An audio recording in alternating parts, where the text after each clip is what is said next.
कहीं न कहीं पर सामाजिक जीवन में, सामाजिक, धार्मिक, शैक्षिक, आर्थिक, ऐसे किसी सामाजिक क्षेत्र में चलने वाले कामों से जुड़े हुए हैं। व्यवसाय नौकरी के नाते नहीं, सामाजिक काम के नाते। ऐसे कितने लोग हैं यहाँ पर? ठीक है। और कहीं न कहीं प्रत्यक्ष अप्रत्यक्ष संघ से भी जुड़े हुए हैं। ऐसे कितने हैं यहाँ पर? ठीक। तो मेरे लिए कोई कठिन बात नहीं, आसान है। आप सब लोग, लगभग सभी ने हाथ उठाया, तो संघ के बारे में जानते हैं, ऐसे बहुत लोग हैं। मैं कुछ बातें आपके सामने रखता हूं। ये कोई मार्गदर्शन वगैरह, मेरा भाषण नहीं है, तो इसलिए कुछ आदान प्रदान, कुछ आप कहेंगे, कुछ मैं कहूंगा। मार्गदर्शन तो उनको होता है जो मार्ग नहीं जानते, और मार्ग जानने वालों को मार्गदर्शन बताने का कोई लाभ नहीं होता है। वो अपना मार्ग छोड़ते नहीं है, वो अपने मार्ग से ही चलेंगे। इसलिए मार्गदर्शन,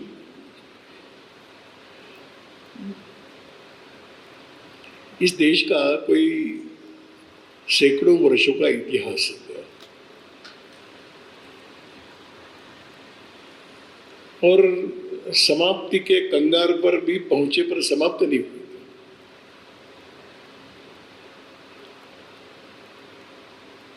महर्षि श्री अरविंद ने कहा कि ये भारत मृत्युंजय भारत है, मृत्यु पर विजय प्राप्त।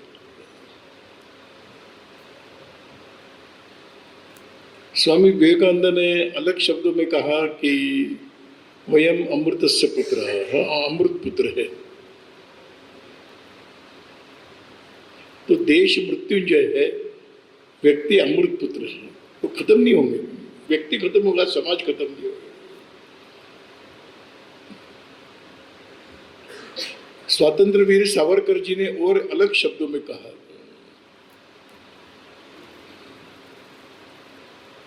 उन्होंने मैं शब्द का प्रयोग किया है, पर मैं मतलब हिंदू, ऐसा है। वो कहते हैं अनादिमय, अनंतमय, अवध्यमय। तो हम अनादि है, अनंत है, अवध्य है, कोई समाप्त नहीं कर सकता। और इसकी अनुभूति हम कर रहे हैं कि सैकड़ों वर्षों के कई प्रकार के आक्रमणों के बाद भी हम लोग जीवित है, हम खत्म नहीं हुए। भारत समाप्त होने के लिए निर्माण ही नहीं हुआ है।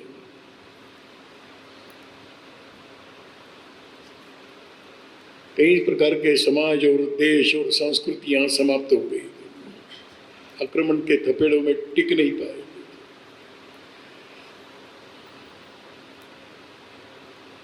क्योंकि आक्रमणकर्ताओं ने कभी भारत क्या है समझ में नहीं आया। उनको लगा भारत मतलब मंदिरों में है, तो मंदिर तोड़े, तो लोगों ने मंदिर फिर बनाए।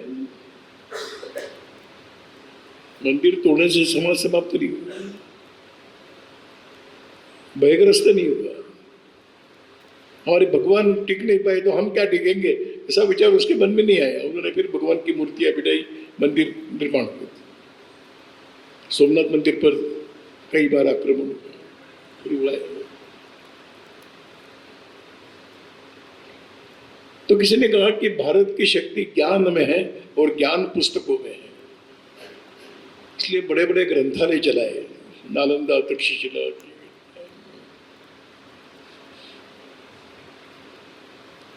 सिकंदर के एक छोटी कहानी चलती है, तो सिकंदर आक्रमण करने के लिए आए, तो सीमा से अंदर आ नहीं पा रहा था।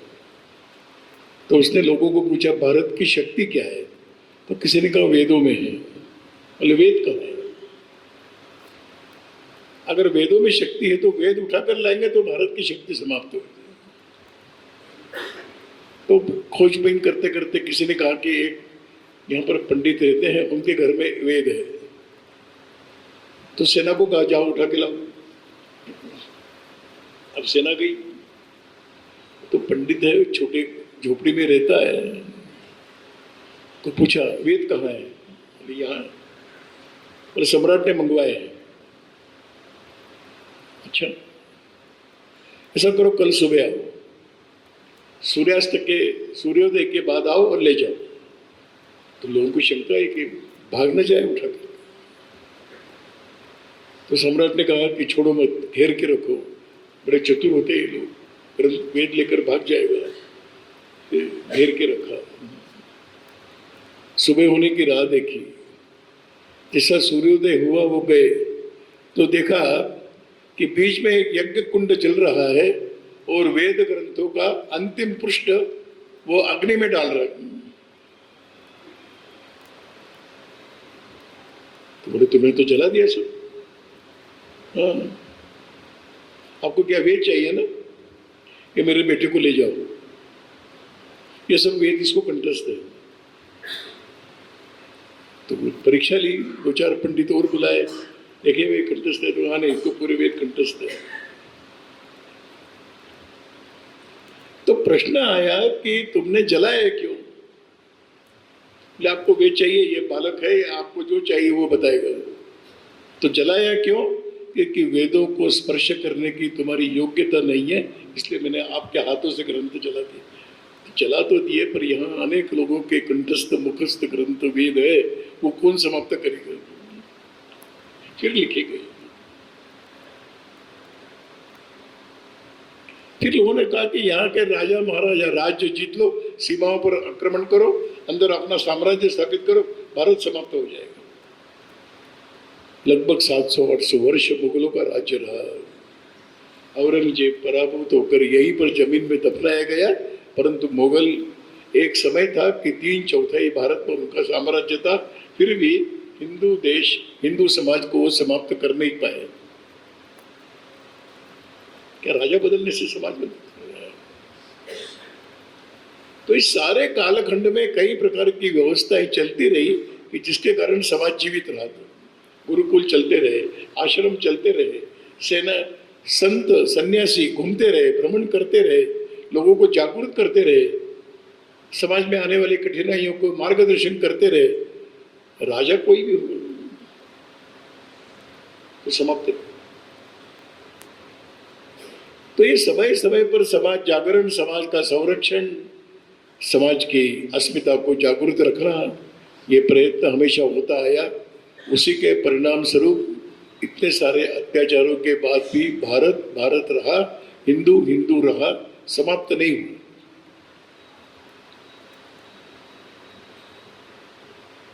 अगर अलग शब्दों में कहा जाए तो ये जागरण का, प्रबोधन का, संगठन का काम आज जो हो रहा है उसका नाम है राष्ट्रीय स्वयंसेवक संघ, और कुछ। उसकी शताब्दी चली, कुछ वर्ष हो गए। जब संघ का कार्य प्रारंभ हुआ तो उस समय तो अंग्रेजों के साम्राज्य था यहाँ पर।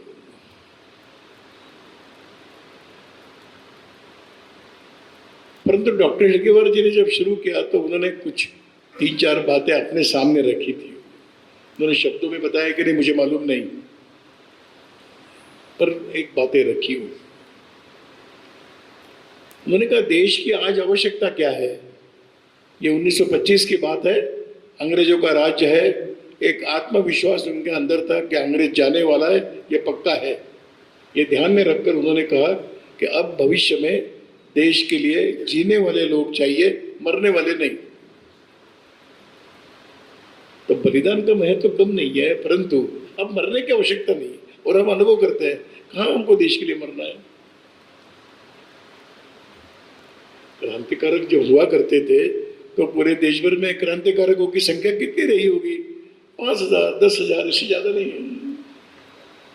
एक करोड़ों का समाज है। इसलिए डॉक्टर हेडगेवार जी ने कहा हम देश के लिए जीने वाले लोग तैयार करना चाहते हैं, आज देश के लिए मरने की आवश्यकता है। दूसरी बात उन्होंने कही, उस समय भजन चलता था, तो भजन की पंक्ति थी कि शीघ्र सारे दुर्गुणों से मुक्त हमको कीजिए।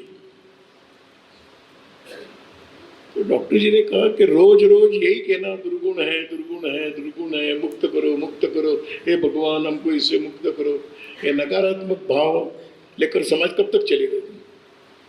तो उन्होंने उस पंक्ति में परिवर्तन किया। उन्होंने पंक्ति में परिवर्तन करके कहा शीघ्र सारे सद्गुणों से पूर्ण हिंदू कीजिए। शीघ्र सारे सद्गुणों से पूर्ण हिंदू, एक सकारात्मक दृष्टिकोण। तीसरी बात उन्होंने कही, इतना बड़ा समाज है तो समाज में प्रश्न आएंगे। इतना बड़ा समाज है और प्रश्न नहीं आएंगे ऐसा नहीं। एक व्यक्ति है, कोई प्रश्न नहीं। 1 से 2 होंगे तो चर्चा शुरू, 2 से 4 होंगे तो विवाद शुरू, 4 के 100 होंगे तो आपस में लड़ाई होगी। तो यह रहने वाला है, ये मनुष्य का स्वभाव है। काल प्रवाह में नई बातें आएंगी, पुरानी बातें छोड़ेंगे, इसमें संघर्ष, विवाद, प्रश्न आते रहेंगे। तो डॉक्टर हेडगेवार जी ने ये नहीं कहा कि प्रश्न नहीं आएंगे, समस्याएं नहीं आएगी, परंतु डॉक्टर हेडगेवार जी ने कहा कि हमें समस्याओं की चर्चा करने वाले लोग नहीं चाहिए, समस्या का समाधान ढूंढने वाले लोग तैयार करेंगे। समस्या तो है, उसकी लिस्ट की लंबी सूची बनाकर क्या करना है? समाधान ढूंढना है। और ये समाधान ढूंढने वाले लोग। और चौथी बात एक कही गई कि बिना किसी अपेक्षा के समाज के लिए काम करने वाले लोग खड़े करेंगे। कोई अपेक्षा नहीं, आजकल बिना अपेक्षा के कोई काम नहीं करेगा। पहला प्रश्न पूछते हैं क्या मिलेगा? हम कहते कुछ नहीं मिलेगा। बोले क्यों आना है, क्यों सर पटकना है? कुछ नहीं मिलता है, वहां जाकर काम करते हैं, उनको व्यवहारिक जगत में पागल माना जाता है, मूर्ख माना जाता है। तो एक तरह से डॉक्टर हेडगेवार जी ने कहा कि हमको मूर्ख को तैयार करना है, कोई अपेक्षा नहीं है। बिना कुछ करे ये भी लोग अपेक्षा रखते हैं, वो अलग बात है। एक गांव में गया था तो बगीचे में कपड़े से ढकी हुई कुछ चीज थी, बगीचे के बीच में, छोटा गांव है। तो मैंने कहा ये क्या है? बोले एक प्रतिमा है। तो कपड़े से ढकी क्यों है? बोले वो जिनके है वो अभी जीवित है। तो मैंने कहा इतनी अगर इतना संकोच था तो बनाई क्यों? बोले गारंटी नहीं थी कि मेरे मरने के बाद कोई बनाएगा, इसलिए आपने पैसों से बना के रखी। अब ऐसा एक वातावरण समाज के अंदर, उसके विपरीत हम कह रहे हैं कि बिना किसी अपेक्षा के समाज के बारे में अपना करते हुए सोच कर लोग करेगा। ये इस दृष्टि से संघ का कार्य चलता है। एक और छोटी सी बात बताऊंगा। हिंदू समाज का उत्थान पतन होता आया है। कभी हम नीचे चले गए, कभी ऊपर गए। हमने विक्रमादित्य और ऐसे राजाओं का राज्य भी देखा है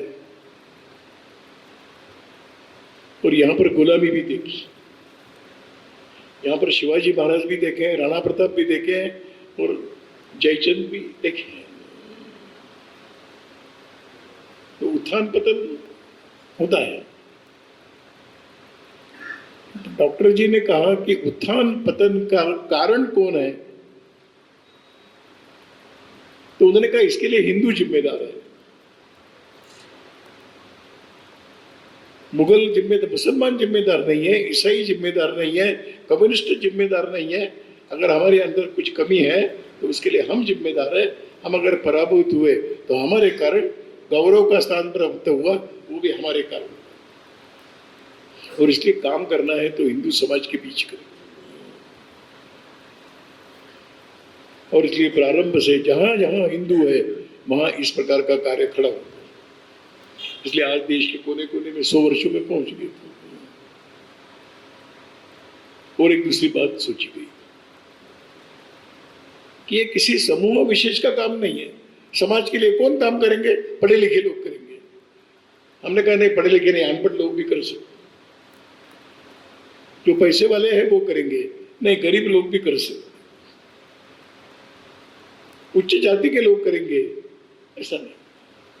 तो अवर्ण सवर्ण ये वो जो भी कुछ है सब लोग समाज के लिए काम कर सकते हैं, इसलिए उनको सबको इस कार्य के साथ जोड़ना। इसलिए 100 वर्षों की यात्रा में समाज के सब प्रकार के लोग इस कार्य के साथ जुड़ गए। जाति, बिरादरी, पंथ, संप्रदाय, भाषा, सब प्रकार की संकुचित बातों से ऊपर उठकर आज देश में एक विशाल संघ का कार्य खड़ा हो गया।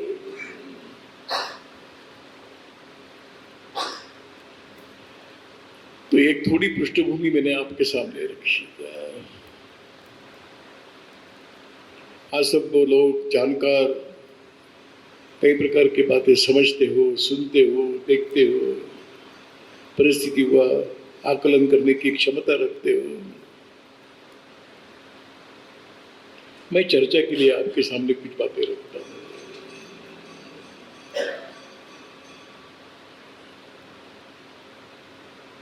काल प्रवाह में कई बातें समाज के अंदर काल विसंगत होती है, गंदगी आती रहती है प्रवाह में। गंगोत्री से निकली हुई गंगा सब प्रकार के गंदगी आते हुए भी गंगा की अपनी अद्भुत क्षमता है कि वो अपने आप को साफ रखती आई है, इसलिए गंगा सागर में भी आपको शुद्ध जल मिलेगा। पर ये गंदगी दूर करने की व्यवस्था है। बड़े बड़े शहर गंगा के तट पर है, गंदगी आती है उसमें। वैसे समाज जीवन का भी हजारों वर्षों से जो प्रवाह चला, उस प्रवाह में भी कुछ दोष आते हैं, गंदगी आती है। समय समय पर लोगों ने उस गंदगी को दूर किया है, तभी तो इतना शुद्ध प्रवाह आज है। इसलिए मैं आपके सामने रख रहा हूं कि अपना समाज प्राचीन, अपनी संस्कृति, अपने मूल्य, अपनी परंपरा, अपनी मान्यताएं है।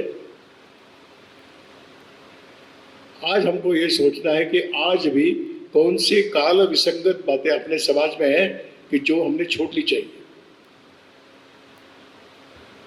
अब उसका कोई मतलब नहीं है, अर्थ नहीं है, तर्क नहीं है, कुछ भी वैज्ञानिक नहीं है, मानवीय दृष्टिकोण भी नहीं। तो आज के इस अपने समाज के इस जीवन के बारे में सोचते समय कौन सी गलत बातों को हम आज भी ढो रहे, इसको समाप्त करने की आवश्यकता है। इसका काल विसंगत आचरण है, तो कौन सी बातें हैं कि जो अभी हमने छोड़नी चाहिए। आज का वैज्ञानिक युग, आज का शिक्षा का युग, उसके साथ आने के कारण इन बातों को अब छोड़ना है। ऐसी कौन सी बातें हैं, कौन सी बातें ऐसी है कि जो हिंदू समाज के जीवन में अनकॉम्प्रोमाइजिंग, इसको हम छोड़ नहीं सकते, ये तो हमारी पहचान समाप्त हो जाएगी। वो क्या है, उसकी प्राण प्रेम से रक्षा करना है, ऐसी बातें कौन सी। और भारत का अपना एक विशेष रहा है, हमने कभी कान बंद नहीं किए, नए बातों को सुनते आए। स्वीकार करना न करना इसका एकमात्र आधार रहा, ये समाज का हित का है हम स्वीकार करेंगे, अहित करने वाला है हम नहीं करेंगे। तो आज के इस युग में हम हिंदुओं ने कौन सी बातें, नई बातें हैं, फिर भी उसको स्वीकार करना चाहिए, हम उसका विरोध न करेंगे। तो 3 आयाम है, कौन सी पुरानी परंपरा, मान्यताएं, गलत रूढ़ियां, परंपराएं छोड़नी चाहिए, हिंदू समाज शुद्ध प्रवाह चलेगा। कौन सी बातें हैं जो छोड़ने योग्य नहीं, किसी भी हालत में हम नहीं छोड़ेंगे, अनकॉम्प्रोमाइजिंग, वो क्या है। और नई बातें कौन सी स्वीकार करके हम चलेंगे, तो हम विश्व के साथ हम चलेंगे, नहीं हम विश्व के आगे चलना चाहते हैं, तो कुछ बातों को स्वीकार करना पड़ेगा। तो मैं आपको निवेदन करूंगा कि इन 3 विषयों के बारे में आप आपके अभिप्राय रखेंगे।